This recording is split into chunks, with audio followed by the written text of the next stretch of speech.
देखिए, ट्रोल करना या रोस्ट करना भारत की प्राग ऐतिहासिक परंपरा है। सदियों से यह संस्कृति चली आ रही है। ट्रोलरों और रोस्टरों की जन्मभूमि भी भारत ही रही है। यहाँ तक कि प्रधानमंत्री नरेंद्र मोदी भी संसद में विरोधियों को रोस्ट करने से नहीं चूकते, तो आम जनता कैसे पीछे रहती। फिलहाल भारतीय क्रिकेट के रोस्टिंग सेंटर में है हर्षित राणा।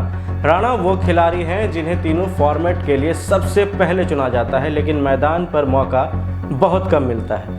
उनके चयन पर सवाल उठाने वालों की सूची भी काफी लंबी है। महान सुनील गावस्कर तक ने उनके चयन पर टिप्पणी की और पूर्व कप्तान व चयनकर्ता रहे कृष्णकांत ने तो अपने YouTube चैनल पर सीधे कह दिया कि राणा सिर्फ इसलिए टीम में है क्योंकि वे गौतम गंभीर के हाँ में हाँ मिलाते हैं, जी हुजूरी करते हैं। अब जब यह आलोचनाएं बढ़ी तो सामने आए उनके मेंटर और गॉडफादर गौतम गंभीर। वेस्टइंडीज पर क्लीन स्वीप के बाद प्रेस कॉन्फ्रेंस में जब हर्षित राणा को लेकर सवाल पूछा गया तो गौतम गंभीर हो गए। उन्होंने साफ कहा, यह शर्मनाक है कि आप अपने YouTube चैनल के लिए 23 साल के लड़के को भी नहीं छोड़ते। हर्षित का कोई चेयरमैन पिता नहीं है, ना कोई NRI सपोर्ट। वो अपनी मेहनत से क्रिकेट खेल रहा है और आगे भी अपनी मेहनत से खेलेगा। अब ये लाइन सुनकर सबको लगा बस एक डिफेंसिव स्टेटमेंट है, लेकिन इस एक वाक्य में गंभीर के 2 तंज छिपे थे। उन्होंने भी 2 पूर्व खिलाड़ियों को रोस्ट कर दिया। पहला तंज था चेयरमैन पिता वाला। यह सीधा निशाना था कृष्णाचार्य श्रीकांत पर, जो खुद पूर्व चयन समिति अध्यक्ष रह चुके हैं और जो अपने बेटे को टीम में लाने की पूरी कोशिश किए थे। गंभीर का दूसरा तंज था NRI सपोर्ट वाला। यह बात बहुत ज़्यादा सूक्ष्म थी, पर क्रिकेट हलकों में इसे सुनील गावस्कर की ओर इशारा माना गया, क्योंकि गावस्कर ने कुछ समय पहले ही राणा के चयन पर सवाल उठाए थे। और याद कीजिए 2014 में गावस्कर को NRI गावस्कर टैक्स विवाद का सामना करना पड़ा था, जब उन्होंने टैक्स छूट के लिए खुद को NRI घोषित कर दिया था।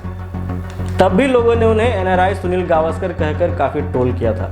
गंभीर ने उसी पुरानी बात को व्यंग में खींचते हुए NRI सपोर्ट किया। यहाँ एक बात और कही जा रही है कि NRI सपोर्ट का मतलब विराट कोहली तो नहीं। अब बात चाहे जो भी हो, गौतम गंभीर ने एक ही लाइन में श्रीकांत और गावस्कर दोनों को जवाब दे दिया है।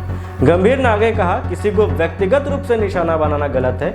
आलोचना कीजिए, लेकिन प्रदर्शन पर कीजिए। जब आप एक 23 साल के खिलाड़ी को ऐसे निशाने पर लेते हैं तो सोशल मीडिया उसे और बढ़ा देता है, और सोचिए उस युवा खिलाड़ी के मानसिक संतुलन पर इसका क्या असर होगा। उन्होंने अपनी बातों को आगे बढ़ाते हुए कहा कि वो 23 साल का बच्चा है, 33 का नहीं। मेरी आलोचना कीजिए, मैं संभाल सकता हूँ, लेकिन उस बच्चे को बख्श दीजिए। भारतीय क्रिकेट सिर्फ मेरा या टीम का नहीं, हर उस भारतीय का है जो चाहता है कि देश की टीम आगे बढ़े।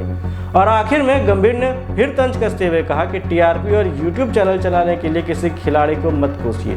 अगर करना ही है तो मुझे टारगेट कीजिए। लेकिन सवाल अब भी वही है, अगर हर्षित राणा इतने ही प्रतिभाशाली हैं तो उन्हें प्लेइंग 11 में मौका क्यों नहीं मिल रहा? शायद जवाब समय देगा, लेकिन फिलहाल ये बहस जारी है।